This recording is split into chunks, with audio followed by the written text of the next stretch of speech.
RFI et France 24 présentent Mardi politique.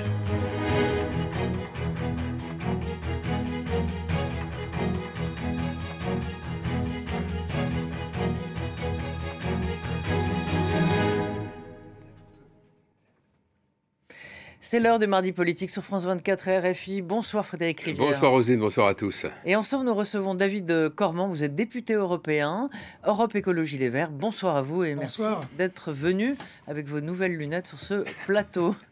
Alors, le ministre de l'Intérieur annoncera, Gérald Darmanin annoncera demain au Conseil des ministres la dissolution du collectif des soulèvements de la Terre. Le mouvement dénonce une décision très politique et surtout inquiétante, disent-ils. Est-ce aussi votre avis ? Oui, je pense qu'il résume bien les choses. Je suis extrêmement inquiet par une dérive globale qui consiste à criminaliser l'action militante, à rogner petit à petit nos droits, y compris parfois par la brutalité. On l'a vu au moment des Gilets jaunes et on l'a vu depuis. Je pense surtout que c'est une erreur de casser le thermomètre parce que aujourd'hui, ce qui est radical, ce qui nous menace, ce qui menace notre société, c'est pas les soulèvements de la Terre. C'est le dérèglement climatique, son accélération et l'inaction des dirigeants par rapport à ce phénomène. Mais justement, est-ce que leur action est utile ? L'action de ces activistes du mouvement de la Terre, est-ce qu'ils apportent quelque chose au combat pour l'écologie ? Est-ce qu'ils font avancer les choses ? Oui, je crois qu'ils permettent de parler de sujets dont on n'aurait pas parlé sans eux. Regardez la question des bassines et de la pénurie d'eau. C'est aussi parce qu'il y a eu ces mouvements-là qu'on en a entendu parler. La question du Lyon-Turin, vous savez, moi... Alors, pardon, mais certains scientifiques disent que les superbassines, pour certains, ce n'est pas une aberration écologique. Ça dépend dans quel sol on a. Enfin, c'est pour beaucoup d'autres, voilà. C'est une aberration, notamment de nombreux hydrologues qui expliquent que face à la pénurie d'eau que nous sommes en train de vivre, c'est pas en thésaurisant quelque part l'eau, en la monnayant qu'on arrivera à trouver des solutions. Les solutions, elles sont plus structurelles, mais sur Lyon-Turin, ce phénomène, ce projet pharaonique, ça fait des années, moi, qu'en tant qu'écologiste, on essaie d'alerter, et la manifestation qui a lieu ce week-end permet d'en parler. Mais la vraie question, c'est pourquoi le gouvernement et le pouvoir réagissent de cette façon-là. Et c'est pas les mouvements sociaux qui sont en cause. Ceux qui sont au pouvoir, c'est pas les soulèvements de la Terre, c'est bien ce gouvernement. Et c'est pas. Mais est-ce que leurs méthodes ne sont pas discutables tout de même ? Le recours à une forme de violence, on l'a vu à Sainte-Soline, de nombreux policiers ou gendarmes blessés. On a vu beaucoup de véhicules incendiés. On a retrouvé des boules de pétanque. Enfin, on sait que leurs méthodes peuvent être parfois assez musclées. Est-ce que celles-là, vous les trouvez contestables ou pas ? Frédéric Rivière, deux choses dans ce que vous dites. D'abord, moi, j'étais présent à Sainte-Soline, donc j'ai vu ce qui s'est passé. Et j'ai vu de nombreux militantes et militants qui n'étaient pas violents. Moi, en tant que parlementaire, j'étais à leur côté, y compris pour les protéger vis-à-vis des brigades, vous savez, motorisées, là, qui, malgré notre présence, j'étais pas le seul parlementaire sur place, ont envoyé des grenades. J'ai même une photo où on la voit au-dessus de ma tête. Et je peux vous dire que je suis tout sauf quelqu'un de violent. Après, vous dites, est-ce qu'on peut discuter des moyens d'action ? Bien sûr qu'on peut en discuter. C'est ça une démocratie. On a le droit de dire on n'est pas d'accord avec certains modes d'action des soulèvements de la Terre. Ça, c'est une question. Si on considère qu'ils représentent un trouble à l'ordre public, on est éventuellement fondé à décider de dissoudre le mouvement. La justice le dira. Il y a eu dernièrement, au cours des derniers mois, plusieurs dissolutions de plusieurs organisations. D'extrême droite, oui. Pas seulement, il y a eu un mouvement aussi de lutte contre l'islamophobie qui a été dissous. La question, c'est que... Ce qui se joue derrière le soulèvement de la Terre, c'est pas une dissolution pour l'ordre public, c'est une bataille idéologique et politique qui se joue. D'ailleurs, quand ils sont allés, par exemple, très récemment, piétiner et détruire une serre dans laquelle on cultivait, semble-t-il, des salades à titre un peu expérimental, nous a-t-on dit, pour voir comment on pouvait faire pousser des salades avec peu d'eau, avec peu de pesticides. Est-ce que c'est vraiment une démarche intelligente ? En l'occurrence, c'était du muguet. L'action dont vous parlez. Non, mais on mange moins de muguet que de salade. Dans l'alimentation, je vous déconseille de manger de volontiers. Après, je vous dis, moi, je suis pas là pour dire ils ont raison sur tout, c'est formidable, et ils doivent agir de cette façon-là. On a le droit de discuter des modes d'action, on a le droit de discuter, y compris des choix d'action qu'ils mènent. Ça s'appelle la démocratie. Moi, ce qui m'inquiète, c'est la tendance qui consiste à criminaliser des militantes et des militants, y compris en les taxant d'éco-terrorisme. Et ça, pardon de vous le dire, mais c'est l'ONU qui le dit. quand vous avez le rapporteur de l'ONU qui dit que les mouvements de répression par rapport aux mouvements écologistes posent problème, c'est quelque chose, je crois, qu'on serait bien inspiré d'entendre. C'est pas des personnes de l'ONU, hein, c'est pas l'ONU qui dit ça. Ce sont des rapporteurs qui n'appartiennent pas à l'ONU. Non, mais il faut être... D'accord, enfin, c'est des rapporteurs qui travaillent avec l'ONU, donc c'est quand même... et c'est y compris l'un des rapporteurs généraux sur ces questions. Après, il n'y a pas eu un vote au Conseil de sécurité de l'ONU sur l'action à Sainte-Soline, vous avez raison. Mais c'est quand même des gens qui sont fondés, qui sont experts de la question des droits publics. Oui. C'est ça qui est intéressant dans cette information. Est-ce qu'il ferait pas, l'ONU ne devrait pas plutôt s'emparer, du problème des migrants, par exemple, pour les sauver en mer non mais voilà, je saute du coq à l'âne, mais pardonnez-moi. Non, mais c'est pas un sujet. D'abord, est-ce qu'il n'y a pas d'autres combats à mener au sein de l'ONU? D'abord, ils le font. Deuxièmement, ils le font. Pour l'instant, c'est l'Europe qui est un peu seule. Non, l'ONU a une parole par rapport à la maltraitance des migrants, très souvent d'ailleurs, et c'est un de leur cœur de métier. On attend aussi de l'action. L'action, pour le coup, c'est l'ONU. C'est pas un acteur public au sens avec des fonctionnaires et des actions. Ça, vous avez raison, c'est l'Europe ou les pays. Ce qui m'intéresse sur la parole de l'ONU, c'est que ce sont des experts de la question des droits publics. Et lorsqu'ils disent « attention, il y a un problème en France », je pense qu'on est fondé à les écouter. Ça ne veut pas dire qu'ils ont raison, c'est qu'on est fondé à les écouter. Et surtout, j'aimerais pas que tout ça fasse diversion sur le cœur du problème, qui est que la France a bien été condamnée par la justice, et à plusieurs reprises, pour inaction climatique. Vous avez un certain nombre d'informations qui montrent que la justice, là, hier, a donné une suite favorable à la plainte de parents d'enfants qui étaient touchés par la bronchiolite et qui a condamné l'État à cause de la mauvaise qualité de l'air. Pour moi, le problème politique auquel on est confronté, problème politique existentiel auquel on est confronté, c'est pas est-ce qu'on aime ou on n'aime pas les soulèvements de la Terre. C'est l'inaction de nos dirigeants politiques par rapport à un phénomène qui est en train de rendre invivable pour l'humanité notre planète. Ouais. Ça, c'est le sujet de fond. Alors, le gouvernement a présenté aujourd'hui la deuxième phase de son plan de sobriété énergétique. Utilisation raisonnable de la climatisation, réduction de la vitesse sur les autoroutes, réduction de la consommation d'énergie. Je vous vois déjà sourire. Les entreprises sont invitées à suivre ces consignes, mais aussi à demander à leurs salariés de les respecter, particulièrement, par exemple, sur ce qui est de la vitesse sur l'autoroute. Donc, on comprend qu'il s'agit de mesures essentiellement incitatives. Cet hiver, lors de la première phase de ce plan de sobriété, les Français avaient quand même globalement joué le jeu. Est-ce que vous pensez qu'ils vont continuer ? D'abord, je pense que c'est une grave erreur d'asseoir notre stratégie pour lutter contre le changement climatique et l'effondrement écologique uniquement sur les actions individuelles. Et je pense que ce n'est pas un hasard si le gouvernement fait cela. C'est qu'il ne veut pas agir en fonction des leviers dont il dispose. Et c'est quoi les leviers dont dispose une puissance publique?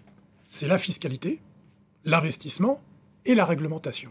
La fiscalité juste, ils n'en veulent pas. Ils refusent de fiscaliser notamment les plus riches ou les pollutions. Juste, c'est une notion qui peut se discuter, puisque chacun place la justice là où il l'entend en la matière. Alors, je vais vous dire où je la place, moi. Oui. C'est une fiscalité redistributive. Oui. C'est-à-dire, en fait, on prend aux plus riches qui payent peu d'impôts, proportionnellement à leur patrimoine et à leur richesse, pour redistribuer à ceux qui ont moins. Par ailleurs, c'est une fiscalité incitative. Vous fiscalisez les mauvais comportements, notamment, c'est le principe du pollueur-payeur, et vous fiscalisez moins les conduites vertueuses. Ce n'est pas ce que fait le gouvernement. L'investissement pour la transition écologique, il est fort faible. Et les réglementations, vous l'avez dit dans votre question, ils ne veulent jamais réglementer. Ils disent on va inciter à. C'est le ministre de l'Inutile, Monsieur Le Maire, qui dit « J'ai demandé aux entreprises de faire ceci, je vais les surveiller et je leur demande de faire cela. » Pourquoi vous dites que c'est le ministre de l'Inutile ? Pour la raison que je viens de dire. Oui, c'est qu'en fait, mais un ministre... en général, ou vous voulez dire qu'il sert à rien ? Lui, particulièrement, enfin, c'est le ministre de l'Économie et des Finances. Il n'a cessé de nous dire que lui, il refuserait d'avoir des mesures contraignantes par rapport aux entreprises, notamment par rapport à l'inflation. Et donc, en fait, on est dans un moment, où il faut basculer d'un modèle à un autre. Oui. Et ça ne se fait pas par l'opération du Saint-Esprit. Il faut bien que la puissance publique prenne ses responsabilités par rapport à ça. Et on a un gouvernement qui a l'air de dire que, écoutez, ma foi, on va continuer un peu comme avant, avec des promesses à long terme. C'est la promesse de l'avion vert. On va en parler dans un 30 instant. ou 40 ans. Mais le problème, c'est que les solutions, il nous les faut maintenant. C'est maintenant qu'il faut agir. Mais pour les Français, juste très court, est-ce que vous pensez que c'est plutôt la peur de la facture qui fera que, eh bien, ils obéiront en quelque sorte, même si c'est pas une injonction, mais enfin que c'est une incitation, qu'ils le feront comme ils l'ont fait cet hiver, ou simplement par conscience ou réalisme écologique? D'abord, je vous l'ai dit, moi je pense qu'on veut faire payer la facture de ce qui est en train de nous arriver, l'éventuel changement de modèle, aux kidam, aux gens dans leur vie quotidienne. Moi je ne suis pas d'accord avec ce modèle-là. Je pense que... Enfin on a tous, est-ce qu'on n'a pas tous un rôle à jouer en tant que citoyen sur oui, vous avez raison, bien sûr, mais le rôle de la puissance publique, c'est quoi? C'est de vous faciliter les choses. Si vous voulez agir, je vais vous donner un exemple. Vous voulez agir concrètement, mais pour aller de votre lieu d'habitation à votre lieu de travail, c'est très dangereux d'utiliser le vélo. Par contre, c'est très pratique d'utiliser la voiture. Qu'est-ce qu'on vous incite à faire? Ça dépend avec les embouteillages. Qu'est-ce que ça vous... C'est un cas d'école. Qu'est-ce que ça vous incite à faire? Plutôt prendre la voiture. Quand vous organisez les infrastructures pour vous faciliter la vie dans vos conduites écolo, ça vous aide à devenir écolo. Moi, ce qui me paraît aujourd'hui complètement dingue, c'est qu'on maintient un modèle qui nous pousse à ne pas l'être en disant aux gens, par contre, changez vos pratiques. Je vais vous donner un autre exemple. Moi, ce que j'appelle le 13e mois écolo. Pourquoi, et ça c'est Dernière Rénovation, qui est un autre mouvement écologiste, qui dit pourquoi on ne met pas le paquet sur l'isolation des logements? Ça, tout le monde est d'accord là-dessus. Tout le monde est d'accord pour isoler les logements. Ça fait 25 ans qu'on en parle. Ça fait 30 ans qu'on en parle. Pourquoi on ne le fait pas? Et là, il y a bien un manque de volonté politique derrière. C'est pas vous qui êtes soit locataire, donc vous n'avez pas à faire les travaux, soit propriétaire pas très riche, qui n'avait pas les moyens de faire l'isolation. Ou la végétalisation dans les villes. Pourquoi on ne le fait pas plus aussi? Votre amie Anne Hidalgo, pourquoi elle ne pourrait pas plus végétaliser? Elle essaye de le faire pas mal. Le problème, c'est que Paris, moi je ne suis pas élu parisien, mais c'est une ville qui est parmi la plus dense du monde. Donc il y a une densité de population qui est très importante. Il y a une nécessité aussi d'essayer d'avoir une mixité sociale. Et donc il y a une tension entre comment on fait pour maintenir des habitantes et des habitants à Paris, notamment les plus modestes, d'un territoire qui est déjà très urbanisé. Et vous le savez, c'est très compliqué de revenir en arrière. Quand vous avez urbanisé et imperméabilisé, revenir à de la pleine terre, c'est très compliqué. Donc la priorité, d'ailleurs, c'est de plus urbaniser 1 cm² d'espace vert disponible. Mais je ne suis pas fan d'Anne Hidalgo, mais il ne faut pas faire peser sur ses épaules l'ensemble des turpitudes parisiennes qui viennent de loin. Alors, vous avez évoqué l'aviation. C'est un des sujets dont il est largement question en ce moment même au Salon de l'aéronautique du Bourget. Là, le fameux avion décarboné, l'objectif étant un avion zéro émission de carbone à l'horizon 2050. Mais vous disiez il y a un instant, c'est tout de suite qu'on a besoin de faire des efforts. Alors, qu'est-ce qu'on fait en attendant qu'un avion décarboné soit prêt? On arrête de prendre l'avion? Alors d'abord, je pense qu'il faut avoir conscience, je le rappelle à chaque fois, que le on arrête de prendre l'avion, c'est les plus riches. 50% des conséquences climatiques de l'aviation, c'est 1% de la population mondiale. Oui. C'est 70 millions de terriens et de terriennes sur les 7 milliards que nous sommes qui sont responsables de 50%. 8 milliards. 8 milliards. Donc 80 millions sur... Donc c'est très peu. Et donc, en réalité, quand on dit qu'on va priver les gens de l'aviation, la plupart des gens qui nous écoutent et nous regardent, peut-être, prennent pas l'avion tous les jours, mais très fréquemment. Oui. Donc là, déjà, c'est le premier élément. Deuxième élément, moi, c'est quelque chose qui m'a toujours fasciné. Vous savez que l'aviation, c'est le modèle de déplacement le moins fiscalisé de tous. Le kérosène, c'est 0 taxe. Le carburant des plus riches, c'est 0% de taxe.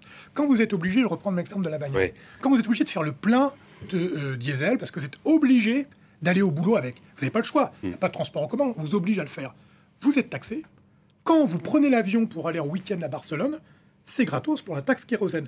La TVA, c'est le mode de transport qui a le moins gros taux de TVA. Bon, donc il faut rendre l'avion beaucoup plus cher, c'est ça? Il faut que ce soit juste. C'est pour ça que je vous parle. Mais c'est quoi ça? C'est de la compensation? Non. C'est de dire, regardez, aujourd'hui, quand vous voulez prendre le TGV, c'est très cher. C'est prohibitif. Pourquoi? L'avion devient de plus en plus cher aussi, d'ailleurs. Les prix augmentent. Je veux dire, comparez, vous êtes tranquille. C'est un rapport de 1 à 3, 1 à 4. Pourquoi? Pour les raisons que je viens de vous dire. C'est-à-dire que quand vous êtes en train, vous payez des taxes, plus que l'aviation. Deuxième élément, l'infrastructure. Quand vous volez en avion, c'est quoi l'infrastructure? C'est le ciel. C'est gratuit. Quand vous prenez le train, il y a une voie de chemin de fer à entretenir. Et donc, il y a quelque chose qui n'est pas logique. Il y a un transport collectif vertueux qui s'appelle le train. Il se fait bastonner au niveau taxes et frais. Il y a un modèle de transport qui n'est pas vertueux. Moi, je ne suis pas pour interdire l'avion, mais qui doit juste payer le juste prix. Il faut être juste. Alors, autre sujet aussi, à la fois paradoxal, on dit pour moins polluer, il faut prendre des voitures électriques.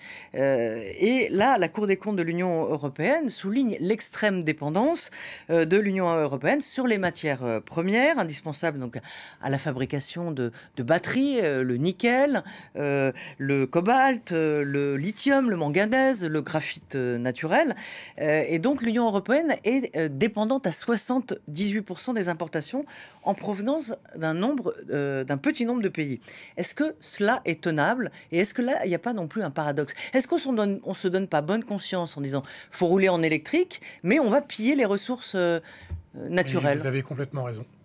Vous venez de résumer la difficulté dans laquelle nous sommes. L'avenir de l'automobile, c'est la voiture électrique, mais l'avenir de la mobilité, ce n'est pas la voiture. Il est impossible. C'est les transports collectifs, on parlait de vélo. Vous voyez, vous voulez pas le train à Lyon-Turin? Oui, enfin, c'est parce qu'il existe déjà on peut parler de Lyon-Turin si vous voulez, mais ça prend un peu de temps.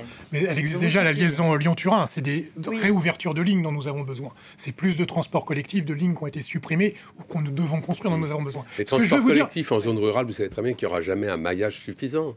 Il va falloir pourtant s'y atteler parce qu'il n'y a pas de modèle, viable d'une substitution du parc automobile thermique actuel par un parc automobile électrique pour les raisons que vous venez d'évoquer. Donc en fait, ça c'est le réel. Mais donc vous admettez que le plan d'électrification massif du parc automobile français et européen, a priori, est un leurre. Mais on l'a toujours dit, nous les écolos. Ce qu'on dit, c'est qu'il faut passer du véhicule thermique au véhicule électrique. Enfin, il ne faut plus prendre l'avion, plus prendre sa voiture. J'ai compris que l'avion, c'est les plus riches, mais enfin, la voiture, vous l'avez dit, c'est parfois aussi les plus pauvres. Plus de voitures, c'est... Vous me dites ça, Frédéric Rivière, il reste le vélo. Enfin, vous me dites ça comme si vous pensiez... Vous me dites ça comme si vous pensiez que ça me fait plaisir de raconter ça. Non, j'entends bien, mais... C'est pas moi qui ai décidé des infrastructures où nous sommes dépendants de la voiture. Je vais vous dire, dans les années 40... Le principe de réalité Le principe de réalité, c'est les 4 degrés et c'est les limites planétaires. C'est le seul principe de réalité, concret, réel. Tout ce que nous devons construire comme solution sociale, équitable, sont à l'intérieur et ces limites planétaires, c'est pas moi qui les ai fixées. David Cormon, si les Français, si la France, on disparaissait tous, imaginons un truc horrible, on meurt tous. La France, c'est 1% des émissions Ah non, pas cet argument-là, non. Surtout à la toute fin. Non, mais la Chine, c'est 30%. Non, mais ce que je veux dire, c'est qu'il faut qu'il y ait une globalité, il faut que tout le monde s'y mette. Nous, c'est 1%. Non, alors d'abord, nous, c'est pas 1%, parce que nous avons... En 15 secondes. Nous avons des productions importées, majeures, donc quand on dit 1%, c'est un mauvais chiffre. Ouais. Et 2, il faut être prescripteur d'un autre modèle. Et 2, la solution, c'est pas de disparaître, c'est que ceux qui consomment mais nous, on va disparaître là, si on n'arrête pas. Consomment moins pour que ce soit juste. Merci David Cormon. Merci Frédéric Rivière. Merci à vous. Parfait. Merci Frédéric Rivière. On vous retrouve pour l'interview du matin. Demain matin, à 8h19. Avec votre invité oui, avec mon invité. Exactement. Merci à Fleur Simon et à Camille Ferrand et toute l'équipe technique. Merci beaucoup.